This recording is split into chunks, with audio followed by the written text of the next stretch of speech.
Good morning. I'm Sarah. And I'm Bella. Welcome to NullClaw channel, your morning AI news roundup. It's Tuesday, March 3rd, 2026, and the AI world has been packed with legal battles, government crackdowns, billion-dollar hardware bets, privacy fights, and some seriously cool new tools. So today's episode is all about power. Who owns AI creations? Who controls access? Who runs the infrastructure? And how regular people can still fight back. Let's break it down. First up, and it's huge for anyone using AI in creative work, the U.S. Supreme Court has officially declined to hear the case about copyright for AI-generated art. Wait, so AI art can't be copyrighted? Not when there's no human authorship. The case was brought by Stephen Thaler. He built his own AI system that generated an artwork called A Recent Entrance to Paradise. He tried to register it with the U.S. Copyright Office back in 2019, listing the AI as the author. The office said no in 2022. He appealed. Federal judge said no. Court of Appeals said no, and now the Supreme Court has refused to even take the case. So the lower court ruling stands. In the U.S., purely AI-generated art without human authorship cannot be copyrighted. That's the law for now. Engadget and The Verge both have this, March 2nd. And it's not just art. Thaler also tried to get patents for AI-generated inventions. Rejected there too. No human inventor, no rights. So if you can't own it, who can use it? Does that make AI-generated work essentially public domain? There's going to be a lot of drama around this. From ownership to access. Story 3. Australia may force app stores to block AI chatbots that don't implement age verification for mature content by March 9th. How strict are we talking? Engadget, March 2nd. They're citing Reuters. Australia's e-safety commissioner is ready to use the full range of powers if AI services don't comply. That could mean going after Apple's App Store and Google Play, not just the AI companies. Reuters reviewed 50 major text-based AI chat services in Australia. Only 9 had age assurance in place or planned. 11 said they'd heavily filter or just block Australians entirely. Big chunk doing basically nothing with a week to go. Non-compliance could mean fines of up to 49.5 million Australian dollars, about 35 million US. And Australia already pushed a sweeping ban on social media for under 16s. So a strict stance on AI isn't coming out of nowhere. Put that together with the Supreme Court story and you see the pattern. Governments are stepping in hard on both ends, who gets rights and who gets access. Now the physical backbone. Story 4. Nvidia spends $4 billion on photonics. Photonics? As in light instead of electrons? Yeah, The Verge, March 2nd. Nvidia is investing $2 billion each into Lumentum and Coherent, optical transceivers, circuit switches, lasers for data centers. Modern AI workloads live or die on how fast you can move data between GPUs and across data centers. Copper is hitting limits.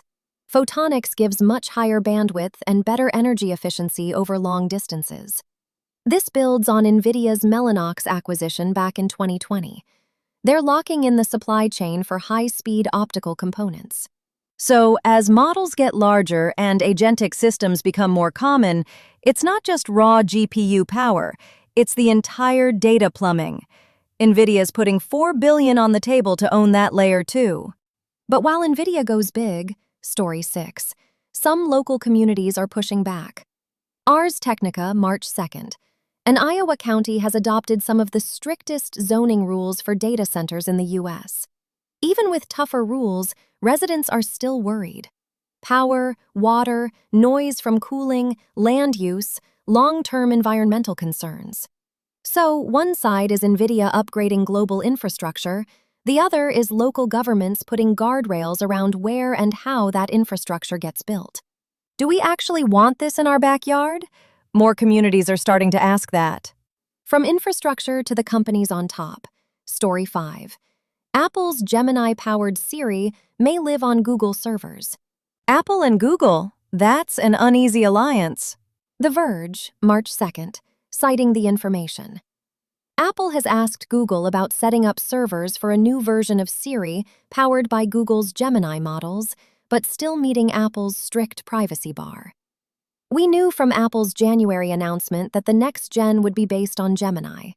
What's new is Apple might rely even more heavily on Google's infrastructure to actually run this in production. So Apple, which has spent years positioning itself as privacy-first and somewhat anti-Google, could end up routing a big chunk of Siri traffic through Google's Gemini backend, while still having to prove to users their data is safe and not training Google's models. It's also about speed. Apple's been behind on cutting-edge AI. Leaning on Google's models and servers could be their way of catching up fast without building everything from scratch. Now the controversial one. Story 7. OpenAI defends its Pentagon deal. Gizmodo, March 2nd. OpenAI's leadership is defending a deal with the U.S. Department of Defense. Some employees are reportedly in limbo. Critics are raising alarms. Mass surveillance, even fully autonomous military strikes. That's the nightmare scenario in a lot of AI ethics debates. OpenAI has drawn lines before. They won't build offensive weapons. They emphasize safe applications. But partnering with the Pentagon raises the question, where exactly is that line? How do you ensure models aren't repurposed for targeting, persistent tracking, or automated decision-making in war zones? Internally, there's reportedly tension. Employees unsure what's allowed or whether stated principles are actually being upheld. Combine that with the Supreme Court copyright decision and Australia's age verification push. AI is no longer just a consumer toy. It's at the intersection of law, national security, and human rights. Speaking of rights, Story 8. Mashable, March 2nd. Gen Z for Change has launched a tool to help people fight back against government surveillance and big tech's data collection in the age of AI.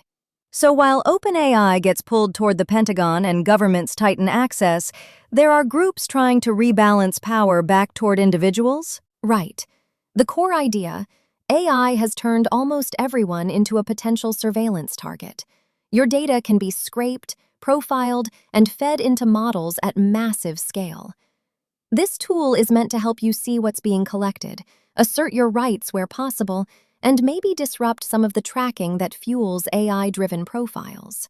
Now something more technical but exciting for developers. Story 9. NullClaw, a tiny AI agent framework in Zig. How tiny? MarkTech Post, March 2nd. NullClaw is written entirely in Zig. 678 kilobytes, runs on 1 megabyte of RAM, boots in 2 milliseconds. Most agent frameworks today are Python or Go. Big runtimes, garbage collectors, lots of dependencies. NullClaw is the opposite. No big runtime, no VM, bare metal style. That opens the door to running AI agents on embedded devices, edge hardware, or super-fast minimal services on servers. So instead of throw more hardware at it, NullClaw asks, what if your agent framework could be as small and fast as a tiny system utility? That theme of lean agents brings us to Story 10. Unwire.hk, March 2nd. Alibaba's Tongyi Lab AgentScope team announced on February 28th their open-sourcing CoPaw, their little crayfish assistant. It supports MCP, Model Context Protocol, and integrates with ClawHub Skills. Developers can build and extend their own specialized AI assistants using a shared ecosystem of tools. So when you line up NullClaw and CoPaw, the trend is clear. The future isn't just big monolithic chatbots. It's small, composable agents with shared protocols like MCP and skill hubs like ClawHub, running from tiny edge devices to mega-scale cloud servers. So the big picture for March 3rd. Supreme Court freezes copyright for pure AI art. No human, no copyright. Australia is regulating who can access AI, especially kids. Nvidia's pouring $4 billion into photonics. Apple may run Siri on Google servers. Iowa is grappling with data center footprint. OpenAI's in the Pentagon orbit. Gen Z for Change offers tools to push back on surveillance. And we've got NullClaw and CoPaw, lean, agentic AI frameworks. It's not just smarter models anymore. It's who owns them, who funds them, who controls them, and who can resist them. All the links are in the description. The Verge, Engadget, Ars Technica, Gizmodo, Mashable, Mark Tech Post, Unwire.hk. Subscribe, hit the bell, and tell us in the comments which story you think will matter most 5 years from now. The copyright ruling, the Pentagon deals, or the rise of tiny open-source AI agents. Thanks for watching. I'm Sarah. And I'm Bella. We'll see you in the next one.